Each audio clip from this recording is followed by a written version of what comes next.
എല്ലാവർക്കും പുതിയ വീഡിയോയിലേക്ക് സ്വാഗതം.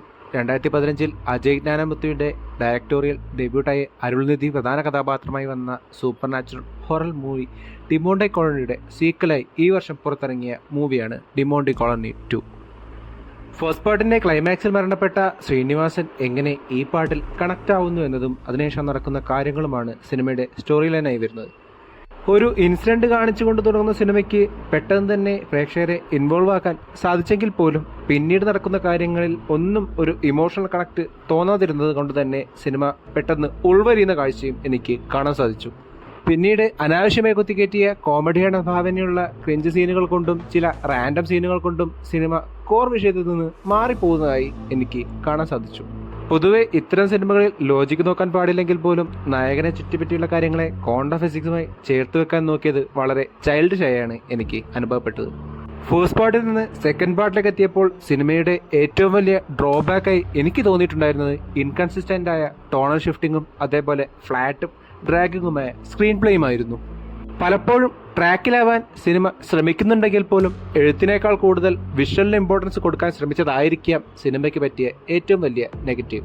അതേപോലെ തന്നെ പെർഫോമൻസിനാണെങ്കിൽ പോലും പ്രധാന കഥാപാത്രങ്ങളായ പ്രിയ ഭവാനി ശങ്കർ, അരുൾനിധി, ഷെറിൻ ദോർജെ എന്നിവർക്ക് പോലും ഒട്ടും കൺവിൻസിംഗ് ആയും ജെന്യൂനായും പെർഫോം ചെയ്യാൻ പറ്റിയതായി എനിക്ക് തോന്നിയിട്ടുണ്ടായിരുന്നില്ല.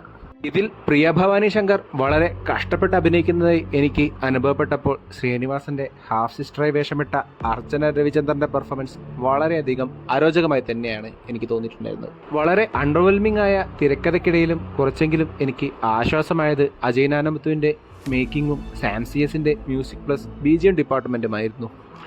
ഒന്ന് രണ്ട് ഇൻട്രസ്റ്റിംഗ് സീക്വൻസുകളിൽ ഡയറക്ടറിന്റെ വിഷൻ വളരെ കൃത്യമായി കാണാൻ സാധിച്ചപ്പോൾ സാംസിയസ് മ്യൂസിക് കൊണ്ട് നല്ലപോലെ അതിനെ സപ്പോർട്ട് ചെയ്യുന്നതായി എനിക്ക് അനുഭവപ്പെട്ടു. എന്നാൽ ഹരീഷ് കണ്ണന്റെ സിനിമാറ്റോഗ്രാഫിയും കുമരേഷ് ഡിയുടെ എഡിറ്റിങ്ങും സിനിമയ്ക്ക് ഉദ്ദേശിച്ച മെറിറ്റ് നൽകാൻ സാധിക്കാതെ പോയതുപോലെ എനിക്ക് അനുഭവപ്പെട്ടു. അതേപോലെ VFX ഹെവിയായ പല സീനുകളെയും കൺവിൻസിംഗ് ആയി പോർട്രേ ചെയ്യുന്നതിൽ സിനിമ പരാജയപ്പെട്ടു എന്ന് തന്നെയാണ് എനിക്ക് തോന്നിയിട്ടുണ്ടായിരുന്നത്. ആകെ മൊത്തത്തിൽ ഒരുപാട് കാര്യങ്ങൾ ഒന്നിച്ചു ചെയ്യാൻ ശ്രമിച്ചതുകൊണ്ടും അടുത്ത പാട്ടിലേക്കുള്ള ലീഡ് എക്സൈറ്റ് ചെയ്യിക്കാൻ പറ്റാതെ പോയതുകൊണ്ടും ഒരു ഫെയിൽഡ് അറ്റംപ്റ്റ് ആയാണ് ഡിമോണ്ടി കോളനി 2 എനിക്ക് അനുഭവപ്പെട്ടിട്ടുണ്ടായിരുന്നത്. നിങ്ങളുടെ അഭിപ്രായം മറ്റൊന്നായിരിക്കാം. അതെല്ലാം കമന്റ് ബോക്സിൽ അറിയിക്കുമെന്ന് വിശ്വസിച്ചുകൊണ്ട് ഈ വീഡിയോ ഞാൻ അവസാനിപ്പിക്കുന്നു. വീഡിയോ ഇഷ്ടപ്പെട്ടാൽ ചാനൽ സബ്സ്ക്രൈബ് ചെയ്യുക. അപ്പോൾ മറ്റൊരു വീഡിയോയുമായി വീണ്ടും കാണും വരെ ഗുഡ് ബൈ.